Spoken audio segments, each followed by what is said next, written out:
Bair T. Spalding, Vida y enseñanza de los maestros del lejano oriente Vol. 1, 7. ¿Que ellos escogen las ubicaciones de estos templos como lugares de meditación? La quietud es tan intensa que uno en realidad la puede sentir. Ciertamente es un lugar en el cual meditar. Entonces él dijo que iba a salir para echar una mirada alrededor. Él salió pero regresó en unos momentos, diciendo que había una niebla muy densa y que no se podía ver nada. Mis dos asociados pronto se quedaron dormidos pero yo no podía dormir. Así que yo me levanté, me vestí y salí a la azotea del templo y me senté con mis pies colgando sobre la pared. Había justa la suficiente luz de luna filtrándose a través de la niebla para que se eliminara ese tinte negro que hubiera prevalecido de no ser por el brillo de la luna. Había justamente la suficiente luz para revelar los grandes y ondulantes bancos de niebla que pasaban, la suficiente luz para recordarme que yo no estaba suspendido en el espacio, que en algún lugar allá abajo la tierra estaba como siempre, y que el lugar sobre el cual me encontraba sentado estaba de alguna manera conectado con ella. Entonces de pronto, parecía como si yo pudiera ver un gran camino de luz, sus rayos ensanchándose como un abanico, con la parte ancha extendiéndose hacia mí. El lugar en donde yo me encontraba sentado parecía estar casi en el centro del rayo que se ensanchaba continuamente y el rayo central era el más brillante de todos ellos. Cada rayo parecía proyectarse hacia adelante en su curso hasta que iluminaba una parte de la Tierra. Cada rayo iluminando su propio fragmento particular de la Tierra, hasta que todos se mezclaban en un gran rayo blanco. Viendo mucho más adelante yo podía ver a todos gradualmente convergiendo hasta que terminaban en un punto central de intensa luz blanca, tan blanca que parecía ser transparente y cristalina. Entonces, al instante, parecía como si yo estuviera parado en el espacio viéndolo todo. Viendo muchísimo más hacia abajo del rayo blanco, yo podía ver la que aparentaban ser los espectros de un pasado muy lejano marchando sin cesar en cantidades siempre crecientes pero en filas sólidas, hasta que estos llegaban a un cierto lugar. Entonces se separaban, extendiéndose más y más hasta que llenaban todo el rayo de luz y cubrían toda la Tierra. Al principio, todos ellos parecían emerger de un punto de luz central blanco. Parecía que ellos brotaban de este punto, primero uno, y después justo adelante estaban dos, y luego justo delante de ellos estaban cuatro. Y continuaba hasta que alcanzaban el lugar de divergencia, en donde estaban como 100 en hilera, uno al lado del otro, en una formación sólida tipo abanico. Cuando llegaban al punto de gran separación, de repente ellos se dispersaban ampliamente y ocupaban todos los caminos de luz y cada uno marchaba más o menos solo hasta que parecían ocupar la Tierra entera. Cuando ellos habían ocupado la Tierra entera, parecía que los rayos alcanzaban su máxima expansión. Entonces gradualmente se hicieron más y más estrechos hasta que los rayos volvieron a converger en el punto único del cual surgieron inicialmente. El ciclo estaba completo y ellos entraban otra vez uno por uno. Antes de entrar se colocaban 100 en una formación sólida, uno al lado del otro, cerrándose gradualmente hasta que ellos se convertían en uno, y entonces ese uno entraba solo a la luz. Repentinamente yo me levanté y, pensando que este era más bien un lugar inseguro para estar soñando, entré y me fui a dormir. CAPITULOXVIH habíamos pedido a uno de los encargados que nos llamara a la primera señal del amanecer. Y casi antes de que yo me diera cuenta hubo un leve toquido en la puerta. Nosotros estábamos tan ansiosos por ver la primera luz del día desde nuestra posición elevada que todos saltamos de la cama. Nosotros nos vestimos en un abrir y cerrar de ojos y nos fuimos corriendo a la azotea como 3 escolares ansiosos. De hecho, los ruidos que hicimos alarmaron a tal grado a los encargados, que ellos corrieron hacia arriba para ver si verdaderamente estábamos en nuestro juicio. Yo sospecho que el ruido que fue hecho por nosotros 3 era más ruido del que nunca había perturbado la pacífica quietud del antiguo templo, desde los días en que fue construido y nos enteramos de que esto había sucedido hace más de 10.000 años.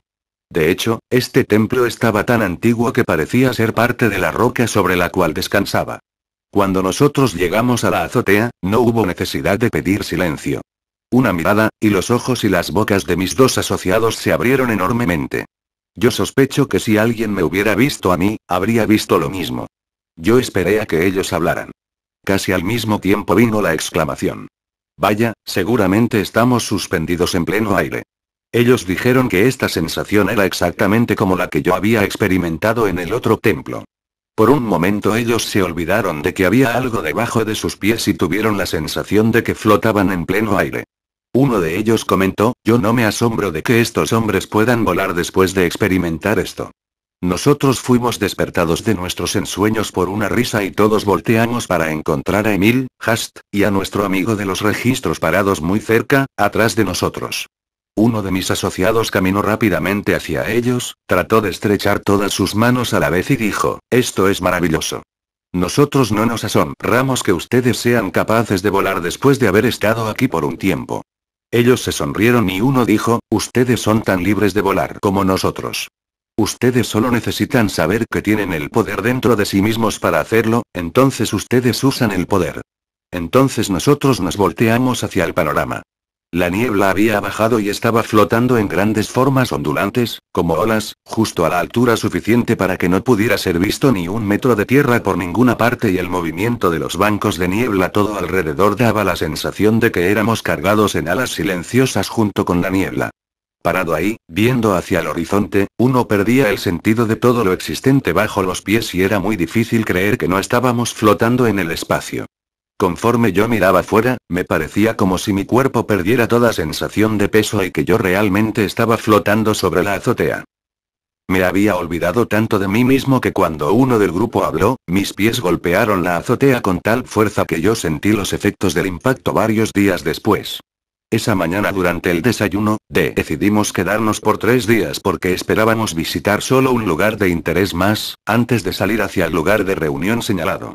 Al leer los mensajes traídos por Emil, nos enteramos de que el grupo de nuestro jefe había visitado este templo solo 3 días antes. Al terminar el desayuno, salimos y hallamos que la niebla se estaba disipando gradualmente y nos pusimos a observarla hasta que se disipó totalmente y salió el sol. Nosotros podíamos ver la pequeña aldea al fondo, rodeando por debajo al risco y el valle mucho más abajo. Nuestros amigos decidieron ir a visitar la aldea y nosotros preguntamos si podíamos ir con ellos. Ellos se rieron y dijeron que sí podíamos pero que pensaban que era mejor que nosotros usáramos la canasta puesto que presentaríamos un mejor aspecto si lo hacíamos, que si intentábamos su modo de viajar. Así que bajamos uno por uno a la saliente, y después hacia abajo a la pequeña meseta justo sobre la aldea.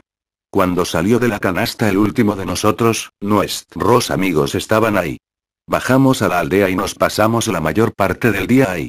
Era un antiguo lugar pintoresco, típico de esas regiones de las montañas con sus casas construidas cavando en el costado del risco, y luego cerrando la abertura con paredes de roca.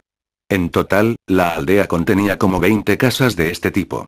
Se nos dijo que las casas eran construidas de este modo para evitar que fueran aplastadas por las fuertes nevadas en el invierno. Los aldeanos se empezaron a reunir y Emil les habló por unos momentos. Fue acordado que se llevaría a cabo una reunión a la tarde siguiente y se enviaron mensajeros para notificar a aquellos de los alrededores que deseaban asistir. Nos fue dicho que Juan el Bautista había vivido en esta aldea, habiendo recibido enseñanza en el templo. Y que el templo permanecía igual que cuando Juan recibió su enseñanza ahí. Nos enseñaron un lugar en el cual la casa de Juan el Bautista fue derrumbada. Al regresar al templo esa tarde, el cielo estaba tan despejado que nosotros podíamos ver una amplia extensión del territorio y nos fue enseñado el sendero que Juan había utilizado para ir y venir al templo y para ir a las diferentes aldeas en las cuales él había vivido. Se supone que el templo fue construido y la aldea fue establecida 6000 años antes de que Juan visitara estos lugares. Nos enseñaron el sendero que habríamos de tomar cuando saliéramos de ahí y nos fue dicho que ese sendero había sido utilizado desde que el templo fue construido. Como a las 5 de la tarde, nuestro amigo de los registros dijo que él nos dejaría por un tiempo. Después, él nos despidió de mano diciendo que pronto nos vería y desapareció. Desde la azotea del templo esa tarde, nosotros vimos la más extraordinaria puesta de sol que yo jamás atestigué y ha sido mi buena fortuna haber visto puestas de sol en casi todos los países. Conforme avanzaba la tarde, una suave niebla se estaba acumulando encima de una cadena de montañas bajas que bordeaban una amplia extensión de la altiplanicie, la cual nosotros podíamos dominar. Cuando el sol alcanzó este borde, al parecer nosotros estábamos tan lejos sobre de él que nos parecía como si estuviéramos dominando directamente un mar de oro fundido. Entonces vino el resplandor crepuscular y con él todos los picos de las montañas parecían estar en llamas. Aquellos a la distancia que estaban cubiertos de nieve parecían estar cubiertos de fuego y en donde los glaciares llenaban los barrancos, parecía como si se estuvieran disparando hacia adelante unas grandes lenguas de fuego y estas llamas parecían encontrarse y derretirse con los diferentes tintes en los cielos. Los lagos que abajo salpicaban la planicie de repente fueron transformados en volcanes arrojando fuego que ascendía y se mezclaba con los colores en los cielos. Por un momento parecía como si estuviéramos parados en el borde de un infierno silencioso. Luego todo se mezclaba en una armonía de color y la suave quietud pacífica estaba más allá de toda descripción. Nos sentamos sobre la azotea, hasta después de las 12 de esa noche, haciendo preguntas a Emilia Hast. Estas preguntas eran principalmente relacionadas con la gente y la historia del país en general. Emil citó libremente de sus registros. Estos registros probaban que este país fue habitado hace miles de años, mucho tiempo antes de que iniciara nuestra historia. Emil continuó diciendo, mientras que yo no deseo de ninguna manera desacreditar o no tomar en serio su historia o a los que la escribieron, yo sí diré que para el principio de esta historia, los historiadores no retrocedieron lo suficiente al pasado, sino que dieron por hecho que Egipto significaba lo que el nombre implica, oscuridad externa o el desierto. Realmente significó un desierto de pensamiento. En ese tiempo, como ahora, una gran parte del mundo estaba en un desierto de pensamiento y no investigaron lo que había atrás para obtener el significado más profundo.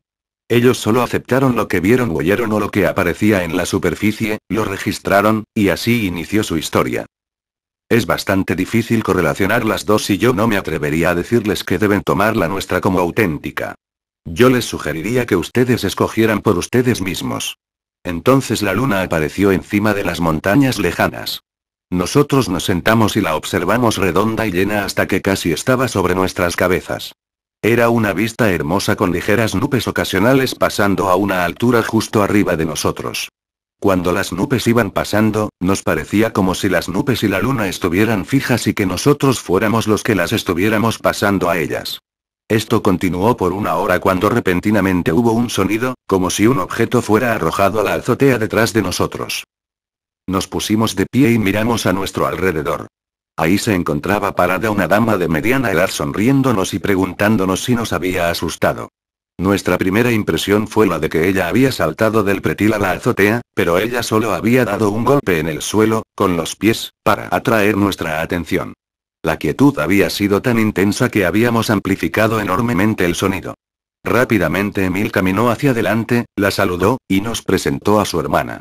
Ella sonrió y nos preguntó si ella había interrumpido nuestros sueños. Todos nos sentamos y en un corto tiempo la conversación derivó en las reminiscencias de sus experiencias.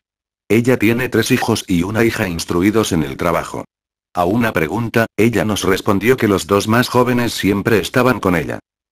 Nosotros preguntamos si los podríamos ver. Ella contestó que sí podrían venir esa noche. De inmediato 2 figuras, un hombre y una mujer, aparecieron. Ellos saludaron a su tío y a su madre, entonces avanzaron y nos fueron presentados a nosotros 3. El hijo era alto, erguido, un individuo varonil, a quien le calculamos como 30 años de edad. La hija no era alta, más bien menuda, con rasgos muy finos. Ella era una chica hermosa, de buen porte, a quien nosotros juzgamos como de 20 años de edad. Después, nos enteramos de que el hijo tenía 115 años y que la hija tenía 128 años de edad. Ellos debían de estar presentes en la reunión del día siguiente y pronto se fueron abajo. Después de que se retiraron hicimos comentarios halagadores sobre el hijo y la hija. La madre volteó hacia nosotros y dijo, cada hijo nacido es bueno y perfecto. No hay niños malos. No importa si ellos son concebidos en la forma perfecta o inmaculada, o por medio de los sentidos o forma material.